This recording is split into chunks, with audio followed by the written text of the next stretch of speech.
சகோதரி வந்து கமெண்ட் செக்ஷன்ல வந்து ஒரு கேள்வி கேட்டிருந்தாங்க. ஸோ என்ன ஒரு கேள்வினா, அவங்களுக்கு வந்து ப்ளவுஸ் யூஸ் பண்ணா, அவங்களோட வலது பக்கம் கை மட்டும் அதாவது வலது பக்கம் கை மட்டும் இந்த ஷோல்டர் வந்து கீழ இறங்கி வருது. இடது பக்கம் வந்து சரியா இருக்கு. அவங்களுக்கு வந்து வலது பக்கத்த விட இடது பக்கம் வந்து கொஞ்சம் ஒரு சுற்று வந்து அதிகம். ஸோ இந்த பக்கம் மட்டும் இறங்கி வருது. இதுக்கு என்ன பண்றது? ஒரு தீர்வு சொல்லுங்கன்னு சொல்லி கேட்டிருந்தாங்க கமெண்ட்ஸ்ல. நானும் வந்து ஷார்ட்ஸ் வீடியோ போடலாம் அப்படின்னு நினைச்சிட்டு இருந்தேன். பட் இதுல வந்து இன்னும் கொஞ்சம் தெளிவான விளக்கங்கள் உங்களுக்கு கிடைக்கும். ஸோ இந்த மாதிரி ப்ராப்ளம் உள்ளவங்களுக்கு வந்து இது வந்து முக்கியமா போய் சேரும் அப்படிங்கிறதுக்காக தான் இது லென்த் வீடியோவா போடுறேன். கவனமா கேட்டுக்கோங்க. இப்ப வந்து உங்களுக்கு இடது பக்கம் வந்து ஆம்கோல் அளவும், அந்த கழுத்து அளவும் உங்களுக்கு சரியா இருக்கு இல்லையா? ஸோ அப்டின்னா அந்த இடது பக்கத்துல நீங்க எதுவுமே செய்யாதீங்க. இப்போ உங்களுக்கு வலது பக்கம் வந்து உங்களுக்கு வந்து இந்த ஷோல்டர் லூஸும், இந்த ஆம்கோல் லூஸ் வந்ததுன்னா, நீங்க வலது பக்கம் மட்டும் நீங்க செய்யக்கூடிய விஷயம் ஒரு 2 விஷயம் இருக்குது. 2, 3 விஷயம் இருக்குது. கவனமா கேளுங்க. ஒரு ஒரு விஷயம் ரொம்ப ரொம்ப முக்கியமான விஷயம். ஓகேங்களா? இந்த 3 விஷயத்துல ஒரு விஷயம் ரொம்ப ரொம்ப முக்கியமானது. ஸோ என்னன்னு கவனமா கேளுங்க. அதாவது வந்து இந்த இடத்துல வந்து நம்ம டாட் போடுவோம் இல்லையா? ஸோ சென்டர் டாட் போடுவோம் இல்லையா? இப்போ வலது பக்கம் வருது, இடது பக்கம் வருது. 2 பக்கமும் இந்த கழுத்து ரவுண்ட் வருது இல்லையா? இந்த வலது பக்கம் மட்டும் உங்களுக்கு லூஸ் வருது அப்படின்னா, இந்த வலது பக்கம் மட்டும் உங்களுக்கு வந்து பார்த்தீங்கன்னா, அதாவது வி கட்டுவோம் பார்த்தீங்களா? அந்த பீஸ் வைக்கக்கூடிய இடம் இது.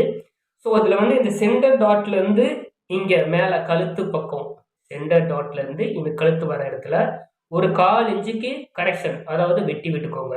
ஓகேங்களா? ஸோ இப்படி வெட்டி விடும்போது உங்களுக்கு என்ன ஆகும்னா, இந்த கழுத்து வந்து ரவுண்டா வரும்.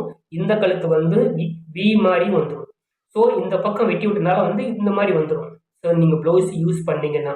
அப்ப என்ன பண்றீங்கன்னா, இந்த கட்டிங் ஒரு 1/4 இன்ச் அளவு இந்த டாட்ல இருந்து இந்த கழுத்து வரையும் 1/4 இன்ச் வெட்டி விட்டுட்டு, இந்த கழுத்த என்ன பண்றீங்கன்னா, இந்த கழுத்த கொஞ்சம் குடைஞ்சுக்கோங்க.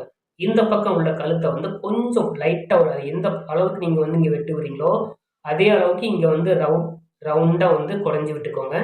அண்ட் ஆல்சோ இந்த ரவுண்ட் பகுதியை அதிகப்படுத்தும் போதும் உங்களுக்கு வந்து லூஸ் வரலாம்.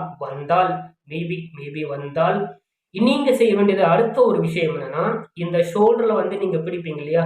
ஸோ நிறைய பேர் வந்து 1/4 இன்ச் பாயிண்ட் பிடிப்பாங்க. சரி நிறைய பேர் வந்து பார்த்தீங்கன்னா 1/2 இன்ச் பிடிப்பாங்க. ஸோ நீங்க என்ன அளவு பிடிக்கிறீங்களோ, இந்த அளவு வெட்டினதுனால கண்டிப்பா லூஸ் வரத்தான் செய்யும். ஓகேங்களா? ஸோ நான் எதற்காக வெட்டுங்க, இந்த கழுத்த வந்து ரவுண்டு குடைஞ்சு விடுங்க அப்படின்னு சொல்லியிருந்தேன்னா, அப்பதான் இந்த கழுத்தோட ரவுண்டும், இந்த கழுத்தோட ரவுண்டு ஷேப்பும் ஒரே மாரி வரும். ஓகேங்களா? இதுல எந்த மாற்றமும் இல்ல.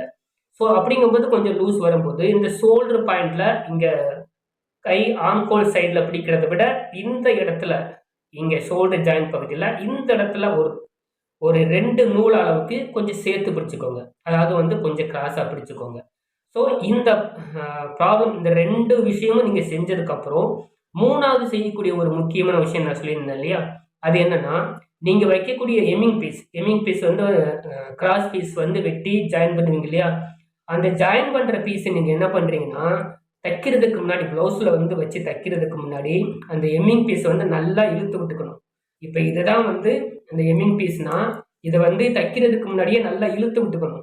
நல்லா இழுத்து விட்டுட்டு, அதுக்கப்புறமா வந்து நீங்க ப்ளவுஸ் ஸ்டிச் பண்ணீங்கன்னா, இந்த ஒரு விஷயம் நீங்க செய்யக்கூடிய இந்த ஒரு முக்கியமான விஷயம், உங்களுடைய அழகான கழுத்தோட ரவுண்ட மட்டும் வடிவமைப்பு குடுக்கும். எக்காரணத்த கொண்டும் அதிகப்படியான லூஸ வந்து குடுக்காது.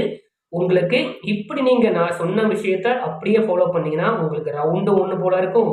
இந்த பக்கம் லூஸும் வராது. And also the same time உங்களுக்கு வந்து இடது பக்கம், வலது பக்கம் ஆம்கோல் லூஸ் வந்ததுன்னா, வ ஆம்கோல் லூஸ்ல வந்து கீழ வந்து பிடிக்கிறீங்க பார்த்தீங்களா? கீழ இருந்து சைடுல இங்க ஜாயின் பண்றீங்க பார்த்தீங்களா? அப்ப ஆம்கோல் கிட்ட மட்டும் கொஞ்சமா சேர்த்து பிடிச்சுக்கோங்க. இப்போ உங்களுக்கு ஆம்கோல் லூஸும் சரியாகும். அண்ட் ஆல்சோ இந்த கழுத்து பகுதியில உள்ள அந்த லூஸும் சரியாகும். இந்த ரவுண்டு பகுதியும் உங்களுக்கு கரெக்ட்டா வரும். ஸோ நான் சொன்ன விஷயம் உங்களுக்கு வந்து உங்களுக்கு மட்டும் இல்லாம நெறைய பேத்துக்கு வந்து யூஸ்ஃபுல்லா இருக்கும். அதாவது பிரச்சனை என்ன பிரச்சனையோ, அந்த பிரச்சனைய மட்டும் நம்ம சரி பண்றோம். ஆனா, அந்த ப்ளவுஸும் வந்து அதே நேரத்துல வந்து நல்லா இருக்கணும், நேரா இருக்கணும், ரவுண்ட் அழகா இருக்கணும். ஸோ இதற்காக தான் இந்த விஷயத்த சொல்றேன். ஸோ ட்ரை பண்ணி பார்த்துட்டு கீழ மறக்காம கமெண்ட் பண்ணுங்க. அண்ட் வேற ஏதாவது சந்தேகம் இருந்தாலும் வந்து நீங்க மறக்காம கீழ கமெண்ட் பண்ணலாம். ஸோ இதே போல வேற வீடியோ மீட் பண்றேன். நன்றி, வணக்கம்.